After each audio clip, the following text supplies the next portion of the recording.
Bien-aimés dans le Seigneur, c'est notre deuxième soirée où nous sommes face à face, comme le dit le thème de ce séminaire, c'est-à-dire la Pentecôte personnelle. Nous sommes face à face, chacun de nous doit être face à face avec le Saint-Esprit. Je crois que ce monde ne nous permet pas que l'on soit face à face avec Dieu. Souvent, on est face à face avec nos problèmes, face à face avec nos amis, ce qui est une bénédiction. Face à face, malheureusement aussi quelquefois, avec nos ennemis. Mais le plus important, c'est d'être face à face avec le Saint-Esprit. Quand je regarde une image qui nous vient en tête, c'est l'image de la création. Lorsque l'homme s'est réveillé de son sommeil créatif, il venait d'être créé. La première personne ou la première entité avec laquelle l'homme a pu échanger, c'était Dieu lui-même. Ce n'était pas une femme, ce n'était pas un fils, ce n'était pas une fille, mais c'était Dieu lui-même. Je crois que ce face-à-face-là, Dieu veut que nous puissions le retrouver dans notre vie. De même pour Ève, la femme, lorsqu'elle s'est relevée de son sommeil créatif, eh bien, c'est avec Dieu qu'elle a eu le premier échange de sa vie. Je crois que le temps nous pousse et nous oblige à trouver ce temps pour être juste face à face avec le Saint-Esprit. C'est l'idée de ce séminaire sur la Pentecôte personnelle, pas collective, mais personnelle. Oui, dans la chambre haute, le Saint-Esprit est venu sur 120 personnes, mais n'oublions pas, ce n'était pas une flamme qui s'est posée sur eux tous ou toutes ces personnes, mais une langue de feu s'est posée sur chacune des personnes présentes dans la salle. C'est l'idée de la Pentecôte personnelle. Et pour aujourd'hui, le sous-thème retenu, c'est le Saint-Esprit et la manifestation de son fruit. Souvenez-vous qu'on disait hier, l'arbre, on le reconnaît par son fruit.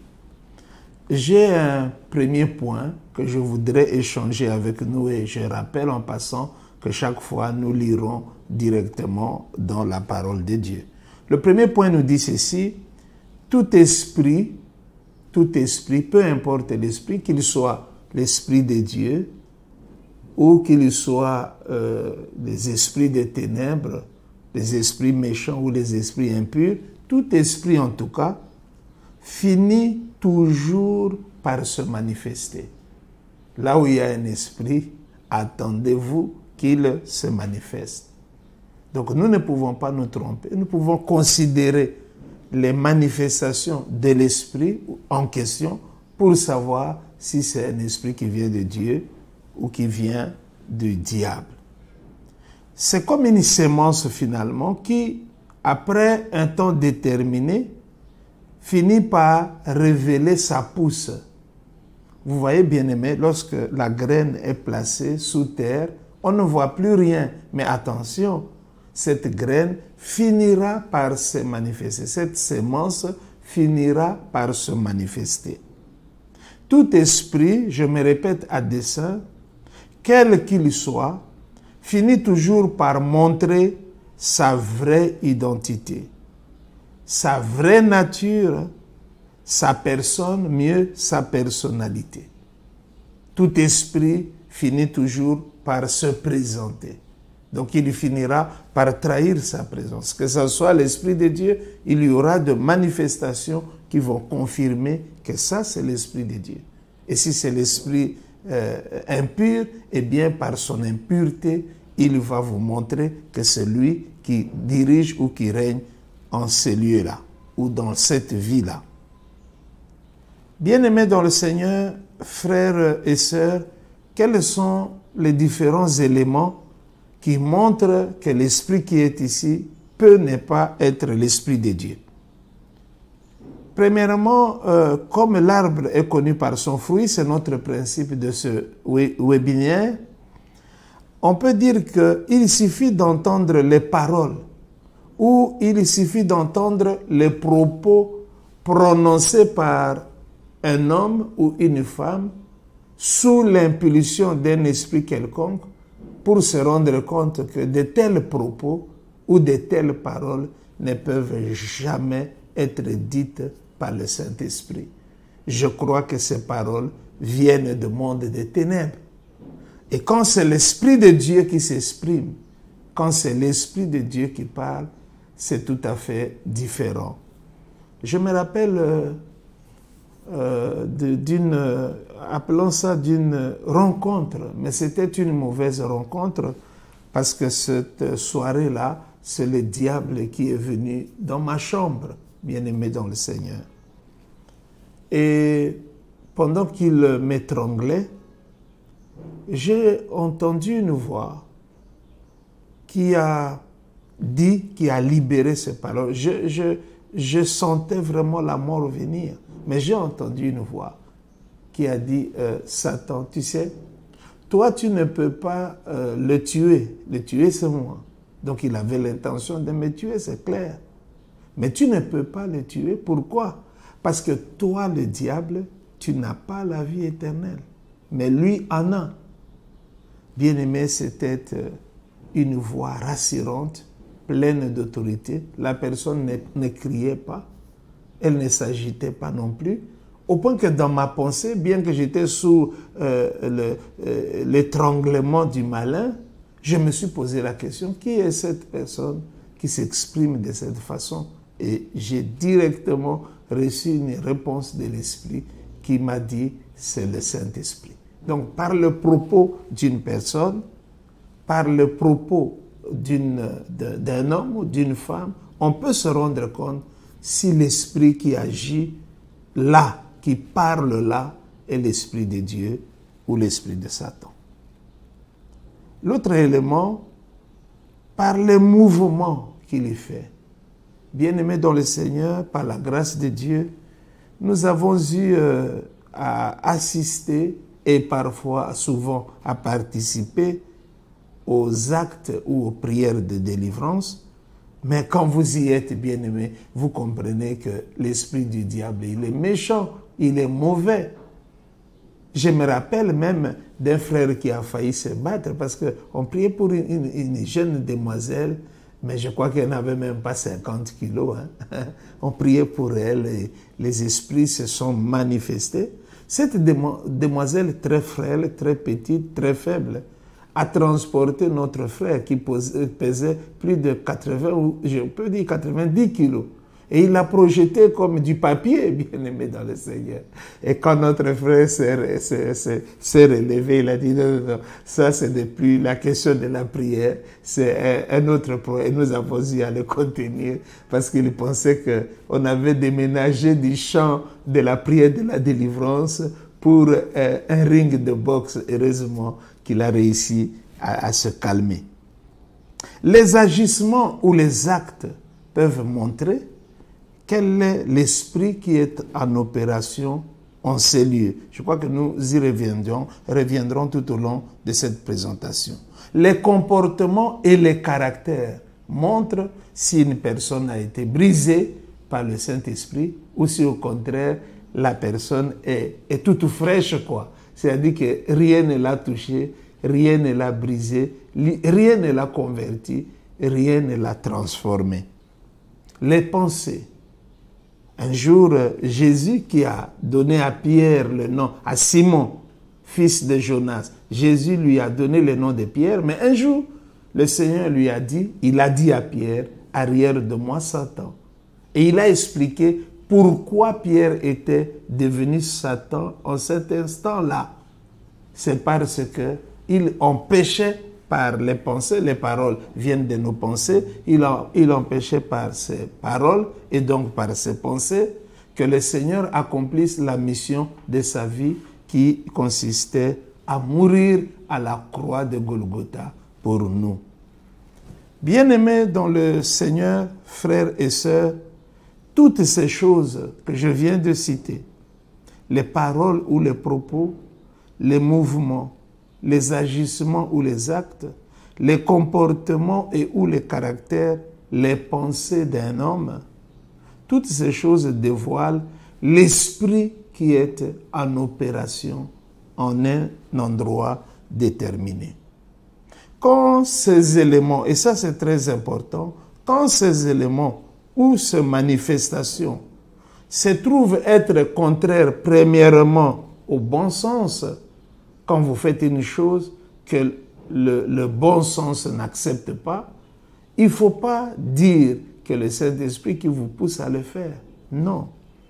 Quand ces choses sont plus précisément, quand ces choses heurtent la bonne conscience, c'est-à-dire la bonne conscience des enfants de Dieu, la bonne conscience des serviteurs de Dieu, une conscience lavée par le sang de Jésus, une conscience aiguisée par le Saint-Esprit, une conscience bien-aimée, travaillée dans la prière.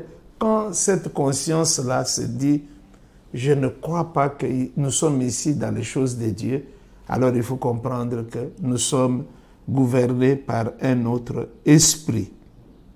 Et surtout quand les mêmes choses sont étranges, c'est-à-dire contraires à la parole de Dieu écrite, eh bien nous comprenons que ce n'est pas le Saint-Esprit qui est en opération. Nous devons les ignorer de façon systématique et surtout nous devons les rejeter, c'est-à-dire ne pas les accepter. J'ai vu, je crois que vous avez aussi vu cela, des hommes de Dieu, un homme de Dieu, ça se passe en Afrique du Sud, qui faisait manger à ses fidèles de l'herbe. Mais attendez, nous ne sommes pas des chèvres, nous ne sommes pas des bœufs. Ces choses heurtent effectivement les bonnes consciences. Elles blessent le bon sens et surtout, elles sont contraires, bien-aimés dans le Seigneur, à la parole de Dieu écrite. Donc, il ne faut pas les accepter, il faut les ignorer de façon systématique. La Bible ne dit-elle pas dans 1 Jean chapitre 4, 1 Jean chapitre 4 à partir du premier verset jusqu'au troisième verset, ça nous pouvons le lire. Bien-aimés, n'ajoutez pas foi à tout esprit, mais éprouvez les esprits pour savoir s'ils sont des dieux, car plusieurs faux prophètes sont venus dans le monde. Reconnaissez à ceci l'Esprit de Dieu. Tout esprit qui confesse Jésus-Christ venu en chair est de Dieu. Et tout esprit qui ne confesse pas Jésus-Christ n'est pas de Dieu. C'est celui de l'Antéchrist dont vous avez appris la venue et qui maintenant est déjà dans le monde. Voyez-vous, bien-aimés. Donc la parole de Dieu nous encourage à éprouver les esprits. Frères bien-aimés, frères et sœurs, j'ai fait comme tout le monde, je suis allé dans le dictionnaire pour trouver la signification exacte du verbe éprouver et au besoin mettre quelques synonymes par rapport à ce verbe. Et qu'est-ce que j'y ai trouvé? Éprouver signifie plusieurs choses, j'en ai retenu quelques-unes. Éprouver signifie premièrement examiner. Examiner. Si vous examinez, vous l'étudiez dans le but de découvrir la conformité et là, vous examinez une chose. Ça, c'est éprouver. Éprouver signifie aussi tester.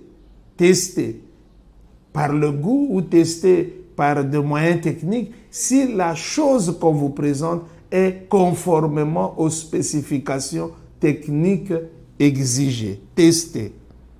Éprouver signifie vérifier. Donc, pour qui vérifie si ce que je dis est dans la Bible, il ne faut pas lui faire des remontrances, il ne faut pas lui faire des remarques. C'est Paul qui a prêché aux hommes de Bérée ou aux Béréens. Mais la Bible dit que Paul a vanté ces personnes. C'est lui qui leur a prêché la foi. Mais il a vanté cette église, ses frères et ses sœurs de Bérée en disant: ces gens ne sont pas comme les disciples de Thessalonique. Pourquoi? Parce que ils examinent chaque jour les Écritures pour savoir si ce que Paul était en train de leur dire était conforme à la parole de Dieu écrite. Et pourtant, Paul était leur père spirituel. Mais même s'il était leur père spirituel, ça ne les a pas empêchés d'éprouver quel est l'esprit qui agit, qui travaille, qui enseigne. Donc nous devons faire très attention au fanatisme. Nous devons faire très attention. C'est un vice énorme dans le monde de l'évangile. Ah non, mais c'est mon pasteur, mais c'est un homme qui prêche bien, c'est un homme qui dit la vérité. Non, non, non, non, la vérité n'est peut-être pas dans la bouche d'un pasteur. Il dit la vérité, je vous le concède, mais il faut vérifier dans la parole de Dieu si ce qu'il dit est conforme à la parole de Dieu. C'est pourquoi je voudrais dire que quand on nous dit chaque fois, surtout dans nos réunions sur le Saint-Esprit, quand on nous dit chaque fois, recevez. Ah, bien aimé, il faut faire très attention. Pourquoi? Il faut faire très attention de peur de recevoir le diable lui-même. Il faut faire très attention de peur de recevoir n'importe quoi. Recevez, et tout le monde crie, je reçois. Mais vous ne savez pas ce que vous recevez. Est-ce l'Esprit de Dieu que vous recevez ou c'est un autre esprit? Donc, bien aimé dans le Seigneur, la prochaine fois, on dira encore recevez. Commencez d'abord par examiner, je reçois quoi? Quel est l'esprit qui est en activité en ces lieux, de peur que l'on reçoive, sans le savoir, le diable lui-même, ou comme je l'ai dit, de peur que l'on reçoive n'importe quoi. Allons-y au point numéro 2. Et le point numéro 2 nous concerne, nous, en tant que prédicateurs africains. Il s'intitule « Il n'y a pas un Saint-Esprit africain ». Il n'y a pas un Saint-Esprit africain. Je dis vraiment non, il n'y a pas un Saint-Esprit africain. Car le Saint-Esprit africain, j'ai déjà dit qu'il n'y a pas un Saint-Esprit africain, c'est celui qui amène trop de bizarreries, bien-aimés dans le Seigneur, ou trop d'idiotie. Je m'excuse pour l'emploi de ce terme, mais il fallait vraiment que je le mette dans cet enseignement. Des bizarreries du genre, je cherche la face de Dieu et donc je ne prends plus de bain. On en a connu, bien-aimés, ça peut faire rire, mais on en a connu qui refusent de prendre leur bain parce qu'ils sont dans des moments de prière. Mais, bien-aimés, quand vous lisez la parole de Dieu, la Bible dit, vous voulez prier? Eh bien, mettez du parfum. Mettre du parfum signifie qu'on a pris son bain, signifie qu'on est propre, parce que notre Dieu, il n'est pas seulement saint, mais il est surtout saint avec S-A-I-N, c'est-à-dire un Dieu très propre. Nous enseignons que la propreté est voisine de la sainteté, alors que la saleté est un signe de sorcellerie, est un signe de possession démoniaque. C'est la raison pour laquelle tous nos bien-aimés qui ont des problèmes de folie, bien-aimés, ils sont toujours sales à cause de l'esprit qui vit en eux. Donc, si quelqu'un vous interdit ou il vous dit on va prier, mais pendant autant de jours on ne prendra pas de bain, ça ce n'est pas l'esprit de Dieu. Dieu a créé suffisamment d'eau pour que nous puissions être propres. Gloire à Dieu. Des bizarreries du genre, ne pas se coiffer. Une fois, j'ai rencontré un bien-aimé que je connaissais très bien et j'ai eu des difficultés pour le retrouver, au fait, le reconnaître, voulais-je dire. Pourquoi? Mais parce qu'il avait créé une sorte de forêt équatoriale sur sa tête. Donc, il avait des cheveux. Mais non, c'est impossible. Et les cheveux du reste se rejoignaient avec la barbe. Donc, il était une sorte de forêt ou amazonienne ou la forêt équatoriale ambulante.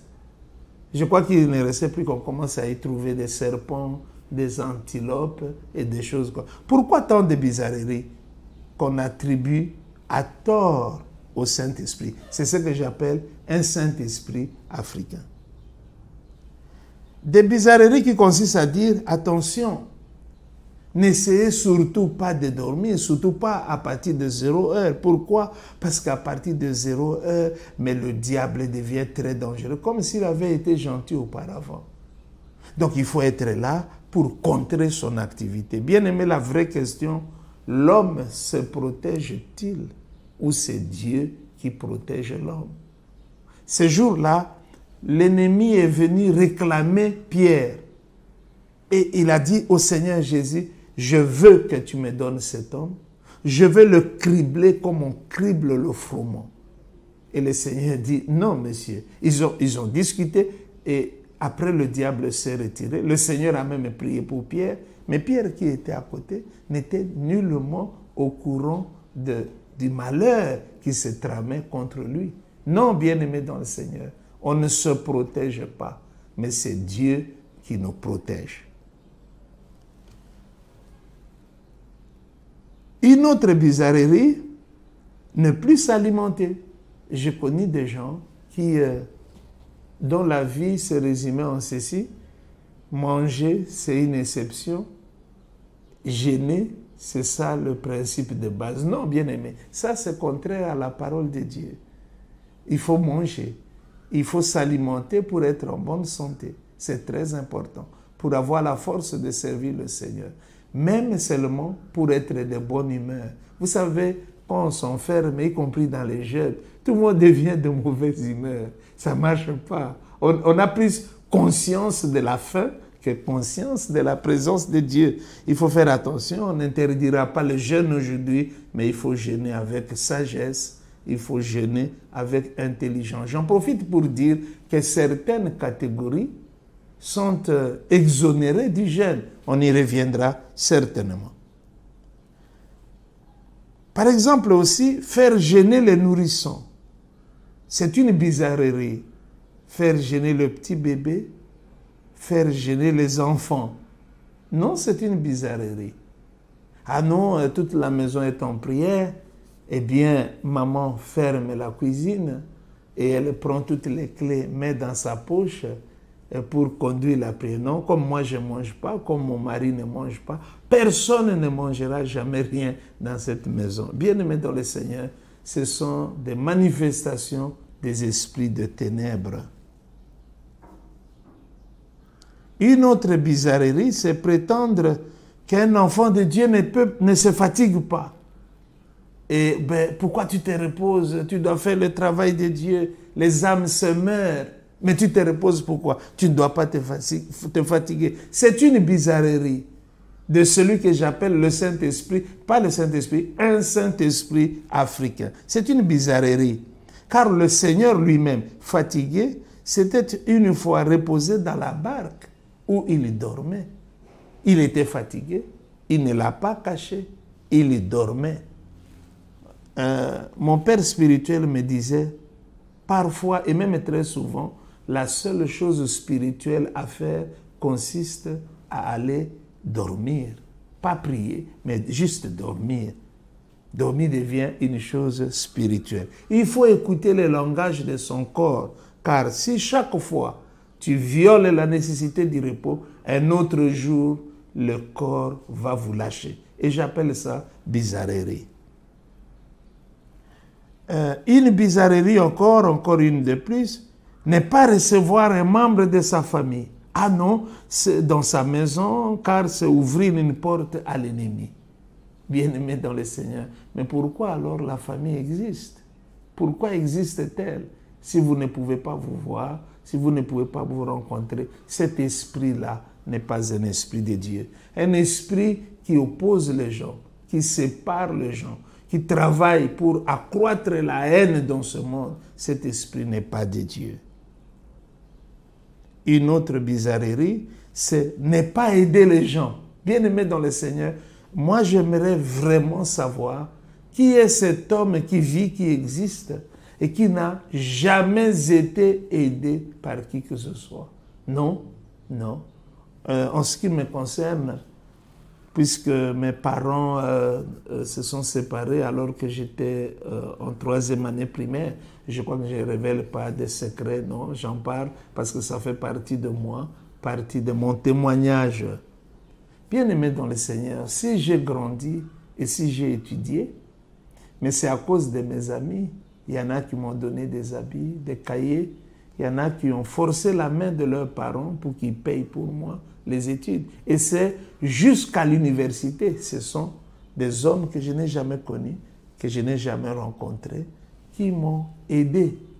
Et donc, moi, je ne serais pas capable d'enseigner ce genre de choses, car mon sang, ma sueur, ma peau, tous les membres de mon corps vont crier à mes oreilles que tu es en train de mentir.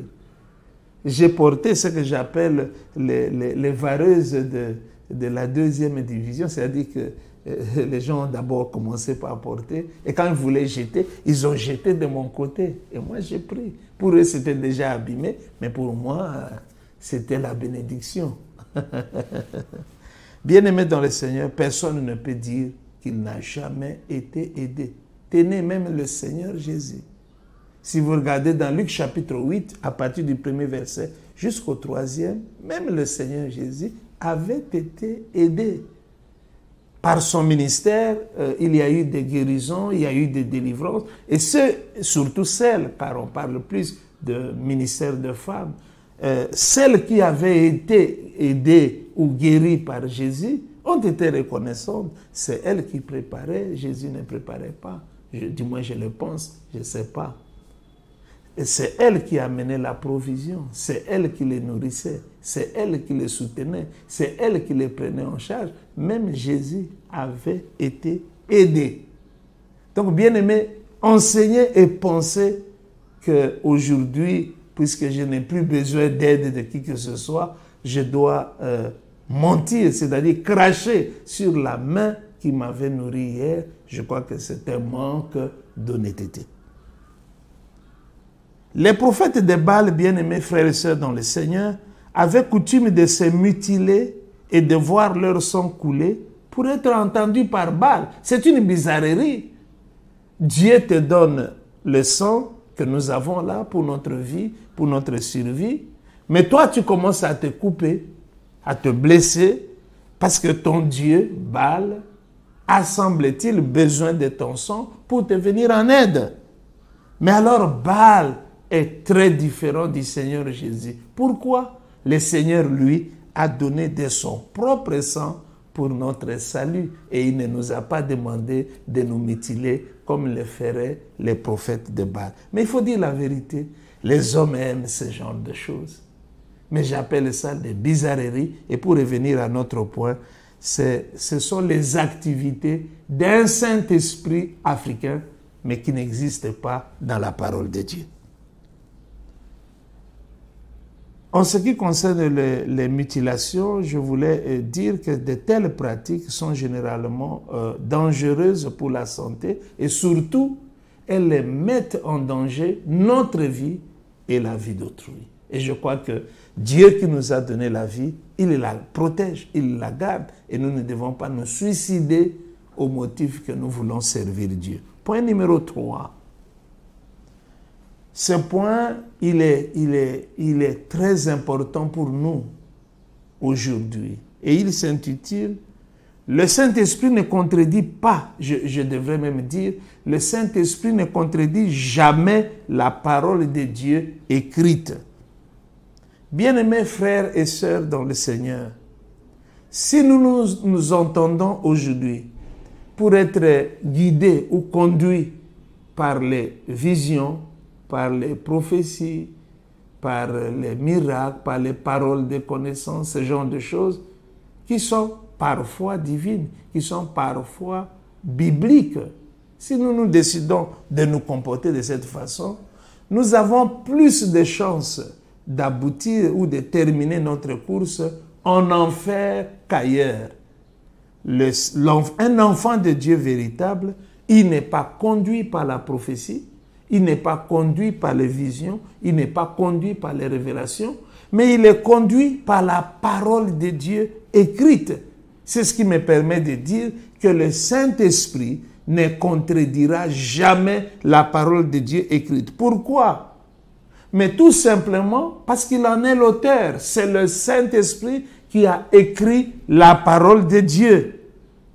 Ou encore, c'est sous la dictée du Saint-Esprit, c'est sous l'impulsion du Saint-Esprit que la parole de Dieu a été écrite. Et pour ce faire, examinons, parce qu'il est question d'éprouver, examinons ces deux versets pour nous en convaincre. Premièrement, 2 Timothée chapitre 3, le verset 16, nous voulons lire le verset 16 jusqu'au verset 17. 2 Timothée chapitre 3.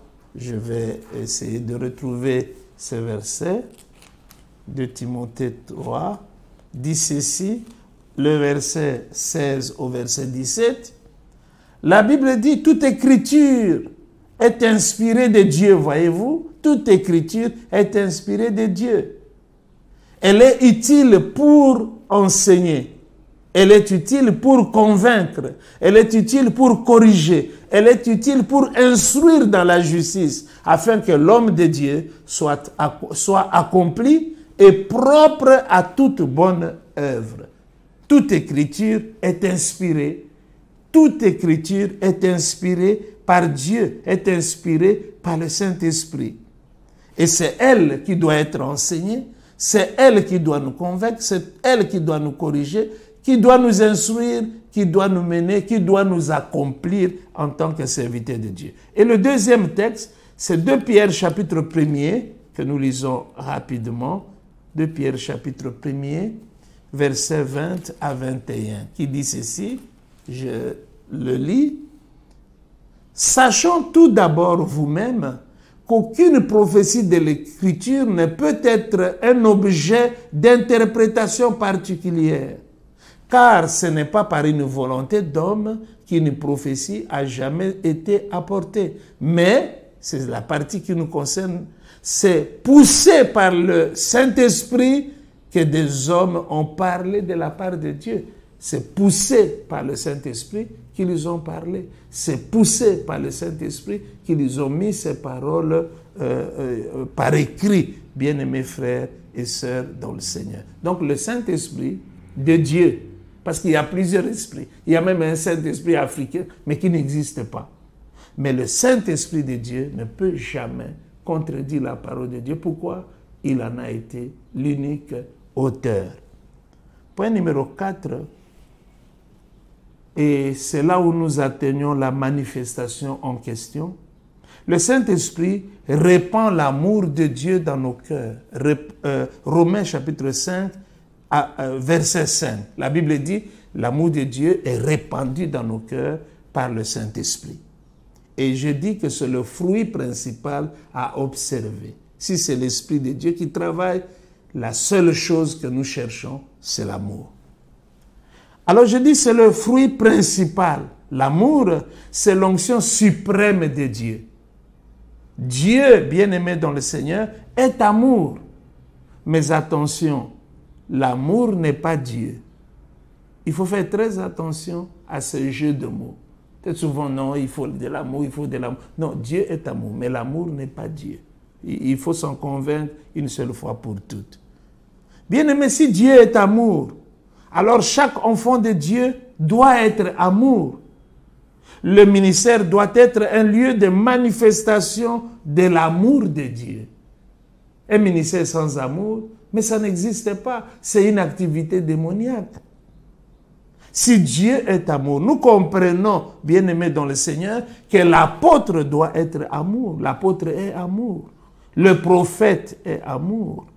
L'évangéliste est amour. Le docteur est amour. Le pasteur est amour. L'intercession, nous aimons beaucoup l'intercession.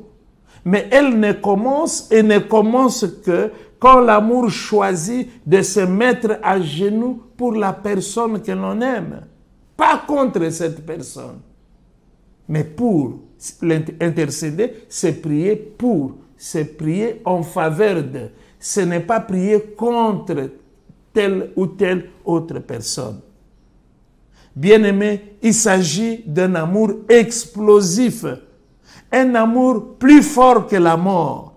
C'est un amour aussi explosif qu'un volcan en éruption, déversant ses laves en abondance et dont le feu ne peut même pas s'éteindre à cause des pluies torrentielles. Il y a comme ça un feu qui résiste aux vagues des eaux ou aux vagues de pluie. Bien-aimés, je sais qu'il y a des volcans qui se sont éteints. Il y en a même d'autres qui sont morts, je le sais. Mais quand je parle de l'amour répandu par le Saint-Esprit, cet amour-là ne s'éteint jamais. Un amour explosif pour le Seigneur Jésus-Christ qui dit « Tu aimeras le Seigneur de tout ton cœur ». Voyez-vous, c'est un amour total qu'on ne saurait partager avec qui que ce soit, sauf avec le Saint-Esprit. Un amour exclusif, toujours à 100%. Jamais un amour moyen, bien-aimé. Le maximum même d'un amour humain ne suffira pas à s'en rapprocher. Je parle d'un amour explosif, débordant. Un amour plus puissant que les eaux du déluge. Un amour plus fort que le tsunami. Un amour personnel entre le Seigneur Jésus et chacun de nous. Il a dit à Pierre, m'aimes-tu? M'aimes-tu plus? M'aimes-tu? Voyez-vous, bien-aimé dans le Seigneur, dans le livre de Jean 21, c'est très personnel. C'est une sorte d'onction interne, une onction personnelle qui consiste à aimer le Seigneur au point qu'on soit capable de se sanctifier. Pourquoi? Parce que je ne veux pas blesser la seule personne que j'aime de tout mon être. Un amour tellement explosif en sorte qu'on accepte de servir le Seigneur. Nous servons par amour. Un amour tellement explosif qui nous pousse à obéir à Dieu. Bien-aimés dans le Seigneur, frères et sœurs, quand on aime, alors l'obéissance vis-à-vis de la personne devient très facile, automatique. Un amour qui nous pousse à adorer, car l'amour n'est pas muet, il s'exprime, il se refuse de se taire, comme Dieu lui-même le fait pour Sion.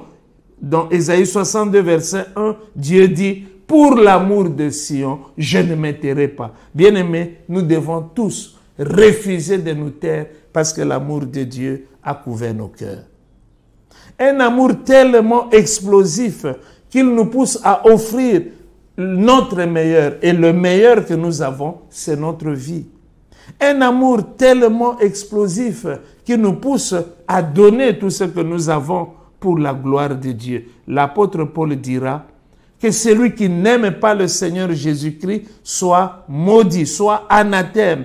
Pour l'apôtre Paul, ne pas aimer le Seigneur Jésus-Christ est une malédiction éternelle. Il nous faut au jour d'aujourd'hui un nouveau baptême de cet amour. Le Seigneur Jésus a aimé Pierre et est mort pour lui, mais Pierre aussi a aimé le Seigneur Jésus et est mort pour la cause de l'évangile de Christ. Aimer, bien-aimé dans le Seigneur, c'est vraiment mourir. Pas seulement un amour explosif pour Dieu, un amour explosif pour les frères et les sœurs en Christ, un amour explosif aussi pour les âmes perdues. Bien-aimés, ce fut la leçon de ce jour qui, je l'espère, aura apporté une pierre dans votre vie ainsi que dans la mienne. Que Dieu nous bénisse abondamment. Nous voulons juste prier. Dieu Tout-Puissant, merci de nous avoir parlé de cet amour. Un amour qui est l'onction suprême venant du Saint-Esprit. Un amour qui se répand dans nos cœurs, Seigneur Dieu. Un amour qu'aucun homme ne pourra jamais mettre dans nos cœurs. Aucune femme ne pourra jamais mettre dans nos cœurs. Aucun serviteur de Dieu ne réussira à le faire, mais qui est déposé là par l'Esprit de Dieu lui-même. Seigneur, je prie pour un nouveau baptême de cet amour explosif envers Jésus-Christ, de cet amour explosif, Seigneur, envers nos frères et nos sœurs dans la foi. Et je prie pour l'explosion de cet amour vis-à-vis des âmes perdues qui attendent notre témoignage, qui attendent notre visite pour les faire entrer dans l'arche comme Noé l'avait fait. Dieu Saint, merci pour cette parole. Révèle-toi en chacun de nous. Guéris nos cœurs qui sont secs, nos cœurs qui sont devenus des cimetières, nos cœurs, Seigneur, qui sont devenus des déserts, nos cœurs, Seigneur éternel, qui sont devenus des cœurs de pierre. Je prie pour que par le miracle de l'Esprit de Dieu, quelque chose se passe dans la vie de tous ceux qui nous ont suivis ou qui nous suivent aujourd'hui. Au nom puissant de Jésus-Christ de Nazareth, nous avons prié. Amen. Voilà, bien-aimés, que Dieu vous bénisse abondamment. Je crois que demain, nous allons prendre la troisième partie de cette Pentecôte personnelle et Dieu ne manquera pas de nous bénir. Que Dieu vous bénisse. Merci beaucoup.